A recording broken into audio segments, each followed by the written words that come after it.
ರಾಮನಿಗೆ ಮತ್ತು 140 ಕೋಟಿ ಜನರಿಗೆ ಬಿಜೆಪಿ ಮತ್ತು ಆರ್ಎಸ್ಎಸ್ ಅವಮಾನ. ಬಿಜೆಪಿ ಕಾರ್ಯಕ್ರಮವಾಗಿ ಮಾಡಿ ಮೋದಿ ಜನತೆಗೆ ದ್ರೋಹ.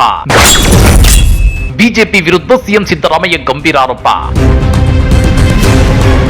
ಅಯೋಧ್ಯೆಯಲ್ಲಿ ನಡೆಯಲಿರುವ ರಾಮಲಲ್ಲಾ ಪ್ರತಿಷ್ಠಾಪನಾ ಕಾರ್ಯಕ್ರಮದಲ್ಲಿ ಭಾಗವಹಿಸದಿರಲು ಎಐಸಿಸಿ ಅಧ್ಯಕ್ಷ ಮಲ್ಲಿಕಾರ್ಜುನ್ ಖರ್ಗೆ, ಪಕ್ಷದ ಹಿರಿಯ ನಾಯಕಿ ಸೋನಿಯಾ ಗಾಂಧಿ ಮತ್ತು ಲೋಕಸಭೆ ವಿರೋಧ ಪಕ್ಷದ ನಾಯಕರಾದ ಅಧೀರ್ ರಂಜನ್ ಚೌಧರಿ ಅವರ ತೀರ್ಮಾನ ಸರಿಯಾಗಿದೆ ಅಂತೇಳಿ ಸಿಎಂ ಸಿದ್ದರಾಮಯ್ಯ ಸಮರ್ಥಿಸಿಕೊಂಡಿದ್ದಾರೆ. ಹಾಗಾದ್ರೆ ಈ ಬಗ್ಗೆ ಸಿಎಂ ಸಿದ್ದರಾಮಯ್ಯ ಹೇಳಿದ್ದೇನು ಗೊತ್ತಾ? ಅದನ್ನ ಡೀಟೇಲ್ ಆಗಿ ತೋರಿಸ್ತೀವಿ. ಆದ್ರೆ ಅದಕ್ಕಿಂತ ಮೊದಲು ಹಲೋ ಕನ್ನಡ ಯೂಟ್ಯೂಬ್ ಚಾನಲ್ ಅನ್ನು ಸಬ್ಸ್ಕ್ರೈಬ್ ಮಾಡ್ಕೊಳ್ಳಿ. ಹಾಗೇನೆ ಪಕ್ಕದಲ್ಲಿರೋ ಬೆಲ್ ಬಟನ್ ಅನ್ನು ಪ್ರೆಸ್ ಮಾಡಿ.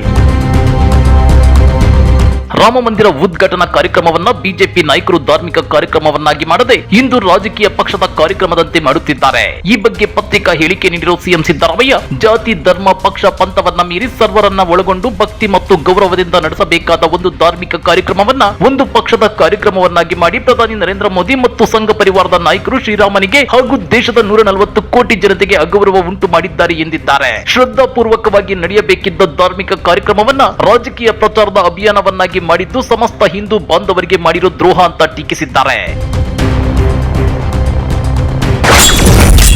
ಅಪೂರ್ಣಗೊಂಡಿರೋ ರಾಮ ಮಂದಿರ ಉದ್ಘಾಟನೆ, ಹಿಂದೂ ಧರ್ಮದ ಸಂಸ್ಕೃತಿ ಆಚಾರ ವಿಚಾರಗಳ ಬಗ್ಗೆ ಪ್ರತಿನಿತ್ಯ ಉಪದೇಶ ನೀಡುವ ಬಿಜೆಪಿ ಮತ್ತು ಆರ್ಎಸ್ಎಸ್ ನಾಯಕರು ಅಪೂರ್ಣಗೊಂಡಿರೋ ಶ್ರೀರಾಮನ ದೇವಸ್ಥಾನವನ್ನ ಉದ್ಘಾಟಿಸಲು ಹೊರಟಿರುವ ಪ್ರಧಾನಿ ನರೇಂದ್ರ ಮೋದಿ ಅವರ ನಡೆಯ ಬಗ್ಗೆ ಮೌನವಾಗಿರೋದು ಅವರೆಲ್ಲರ ಪೊಳ್ಳು ಹಿಂದುತ್ವದ ಮುಖವಾಡವನ್ನ ಬಯಲಿಗೊಳಿಸಿದೆ. ರಾಮ ಜನ್ಮಭೂಮಿ ವಿವಾದ ಶುರುವಾದ ದಿನದಿಂದ ಕಾಂಗ್ರೆಸ್ ಪಕ್ಷ ತನ್ನ ನಿಲುವಿಗೆ ಬದ್ಧವಾಗಿ ಉಳಿದಿದೆ. ನ್ಯಾಯಾಲಯದ ತೀರ್ಪಿಗೆ ನಾವು ತಲೆಬಾಗುತ್ತೇವೆ ಎಂಬ ನಮ್ಮ ನಿಲುವಿನಂತೆ ರಾಮ ಮಂದಿರ ನಿರ್ಮಾಣಕ್ಕೆ ನಮ್ಮ ಸಂಪೂರ್ಣ ಬೆಂಬಲ ನೀಡಿದ್ವಿ. ಇದರ ಬಗ್ಗೆ ನಮ್ಮಲ್ಲಿ ಯಾವುದೇ ತಕರಾರಿಲ್ಲ. ಮುಸ್ಲಿಂ ಬಾಂಧವರು ಕೂಡ ನ್ಯಾಯಾಲಯದ ತೀರ್ಪನ್ನ ಒಪ್ಪಿಕೊಂಡು ನ್ಯಾಯಾಂಗದ ಮೇಲಿನ ತಮ್ಮ ನಿಷ್ಠೆಯನ್ನು ಸಾಬೀತುಪಡಿಸಿದ್ದಾರೆ. ಆದ್ರೆ ರಾಮ ಜನ್ಮಭೂಮಿ ವಿವಾದ ಧಾರ್ಮಿಕ ಶ್ರದ್ಧೆಯ ಪ್ರಶ್ನೆ, ಅದು ನ್ಯಾಯಾಲಯದಲ್ಲಿ ತೀರ್ಮಾನ ಮಾಡುವಂತಹದ್ದಲ್ಲ ಅಂತ ಹೇಳಿಕೊಂಡು ಬಂದಿದ್ದ ಬಿಜೆಪಿ ಮತ್ತು ಆರ್ಎಸ್ಎಸ್, ವಿಶ್ವ ಹಿಂದೂ ಪರಿಷತ್ ಮೊದಲಾದ ಸಂಘಟನೆಗಳು ಸುಪ್ರೀಂ ಕೋರ್ಟ್ ತೀರ್ಪು ತಮ್ಮ ಪರವಾಗಿ ಬಂದ ಕೂಡಲೇ ಅದನ್ನ ಒಪ್ಪಿಕೊಂಡಿರೋದು ಈ ಸಂಘಟನೆಗಳ ನಾಯಕರ ಹಿಪೋಕ್ರಟಿಸ್ ನಡವಳಿಕೆಗೆ ಸಾಕ್ಷಿ ಅಂತೇಳಿ ಸಿದ್ದರಾಮಯ್ಯ ಹೇಳಿದ್ದಾರೆ. ರಾಮ ಮಂದಿರದಲ್ಲಿ ಶೈವರು ಶಾಕ್ತರಿಗೆ ಅಧಿಕಾರ ಇಲ್ಲ ಎಂಬ ರಾಮ ಮಂದಿರ ಟ್ರಸ್ಟ್ ನ ಕಾರ್ಯದರ್ಶಿ ಅವರ ಹೇಳಿಕೆ ವಿವಾದ ಸೃಷ್ಟಿಸಿದೆ. ಇದು ನಿಜವೆಂದಾದ್ರೆ ಇದು ಸಮಸ್ತ ಶೈವ ಆರಾಧಕರಿಗೆ ಮಾಡಿರುವ ಅವಮಾನವಾಗಿದೆ. ಇದೇ ರೀತಿ ರಾಮ ಮಂದಿರವನ್ನ ರಾಜಕೀಯವಾಗಿ ದುರುಪಯೋಗಗೊಳಿಸುತ್ತಿರುವುದನ್ನು ವಿರೋಧಿಸಿ 4 ಶಂಕರಾಚಾರ್ಯರು ಪ್ರತಿಷ್ಠಾಪನಾ ಕಾರ್ಯಕ್ರಮವನ್ನು ಬಹಿಷ್ಕರಿಸುವುದಾಗಿ ಹೇಳಿರುವುದು ವರದಿಯಾಗಿದೆ. ಸಮಸ್ತ ಹಿಂದೂಗಳನ್ನ ಒಗ್ಗೂಡಿಸುವ ಕಾರ್ಯಕ್ರಮವಾಗಬೇಕಿದ್ದ ರಾಮಲಲ್ಲಾ ಪ್ರತಿಷ್ಠಾಪನಾ ಕಾರ್ಯಕ್ರಮ ಬಿಜೆಪಿಯ ರಾಜಕೀಯದಿಂದಾಗಿ ಹಿಂದೂಗಳನ್ನ ಒಡೆಯುವ ಕಾರ್ಯಕ್ರಮವಾಗಿರುವುದು ದುರಂತ ಅಂತೇಳಿ ಸಿಎಂ ಸಿದ್ದರಾಮಯ್ಯ ತಮ್ಮ ಪತ್ರಿಕಾ ಹೇಳಿಕೆಯಲ್ಲಿ ಹೇಳಿದ್ದಾರೆ. ಬಿಜೆಪಿ ಬತ್ತಳಿಕೆಯಲ್ಲಿಲ್ವ ತಮ್ಮ ಸಾಧನೆಯ ಸರಕು? ಹಿಂದುತ್ವ ರಾಮ ಮಂದಿರವೇ ಚುನಾವಣಾ ಅಸ್ತ್ರವ? ಇನ್ನೇನು 10 ವರ್ಷಗಳ ಆಡಳಿತವನ್ನ ಪೂರ್ಣಗೊಳಿಸಲಿರುವ ಪ್ರಧಾನಿ ನರೇಂದ್ರ ಮೋದಿ ಅವರಿಗೆ ತಮ್ಮ ಸಾಧನೆಯನ್ನ ಮತದಾರರ ಮುಂದಿಟ್ಟು ಚುನಾವಣೆಯನ್ನ ಗೆಲ್ಲುವ ಆತ್ಮವಿಶ್ವಾಸವಿಲ್ಲ. ಇದಕ್ಕಾಗಿ ಲೋಕಸಭಾ ಚುನಾವಣೆಯ ಕಾಲದಲ್ಲಿಯೇ ಅವಸರದಿಂದ ಅಪೂರ್ಣ ಸ್ಥಿತಿಯಲ್ಲಿರುವ ರಾಮ ಮಂದಿರವನ್ನ ಉದ್ಘಾಟಿಸಿ ಈ ಮೂಲಕ ಹಿಂದುತ್ವದ ಅಲೆಯನ್ನ ಬಡಿದೆಬ್ಬಿಸಿ ಅದರ ಮರೆಯಲ್ಲಿ ತಮ್ಮ ವೈಫಲ್ಯವನ್ನ ಮುಚ್ಚಿ ಹಾಕುವ ಪ್ರಯತ್ನ ನಡೆಸಿದ್ದಾರೆ ಅಂತೇಳಿ ಸಿಎಂ ಸಿದ್ದರಾಮಯ್ಯ ಹೇಳಿದ್ದಾರೆ. 30-35 ವರ್ಷಗಳಿಂದ ಬಿಜೆಪಿ ಮತ್ತು ಸಂಘ ಪರಿವಾರ ರಾಮನ ಹೆಸರಲ್ಲಿ ನಡೆಸಿಕೊಂಡು ಬಂದಿರುವ ರಾಜಕೀಯವನ್ನ ಗಂಭೀರವಾಗಿ ಗಮನಿಸುತ್ತಾ ಬಂದಿರುವ ದೇಶದ ಜನತೆ ಈ ಬಾರಿ ಇಂತಹ ಡೋಂಗಿ ಹಿಂದುತ್ವದ ಜಾಲಕ್ಕೆ ಖಂಡಿತ ಬಲಿಯಾಗುವುದಿಲ್ಲ ಎಂಬ ವಿಶ್ವಾಸ ನನಗಿದೆ. ಈಗಾಗಲೇ ಜನ ಇಟ್ಟಿಗೆ ಹೆಸರಲ್ಲಿ ಸಂಗ್ರಹಿಸಿರುವ ದೇಣಿಗೆಯ ಲೆಕ್ಕವನ್ನ ಕೇಳತೊಡಗಿದ್ದಾರೆ. ನಾವು ಹಿಂದೂ ಧರ್ಮದ ವಿರೋಧಿಗಳಲ್ಲ.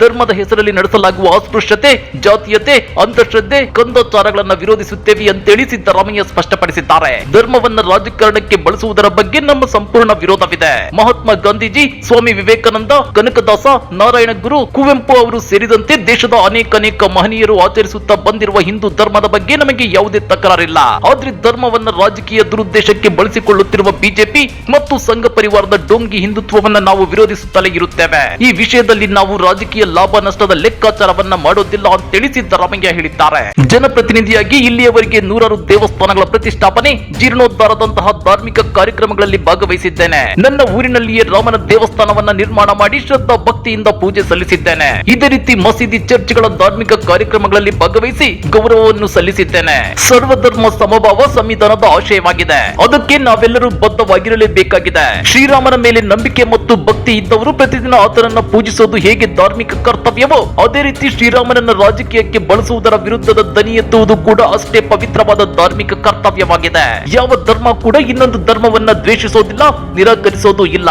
ಸಮಾಜವನ್ನ ಸರ್ವ ಜನಾಂಗದ ಶಾಂತಿಯ ತೋಟವನ್ನಾಗಿ ಮಾಡುವ ಸಂವಿಧಾನದ ಆಶಯಕ್ಕೆ ನಾನು ಮತ್ತು ನಮ್ಮ ಪಕ್ಷ ಬದ್ಧವಾಗಿದೆ ಅಂತೇಳಿ ಸಿದ್ದರಾಮಯ್ಯ ಹೇಳಿದ್ದಾರೆ. ಹಾಗಾದ್ರೆ ಸಿದ್ದರಾಮಯ್ಯ ಹೇಳಿದಂತೆ ಸೇರಿದಂತೆ ರಾಮನಿಗೆ ಮತ್ತು ದೇಶದ 140 ಕೋಟಿ ಜನರಿಗೆ ಬಿಜೆಪಿ ಮತ್ತು ಆರ್ಎಸ್ಎಸ್ ಅವಮಾನ ಮಾಡುತ್ತಿದೆಯಾ?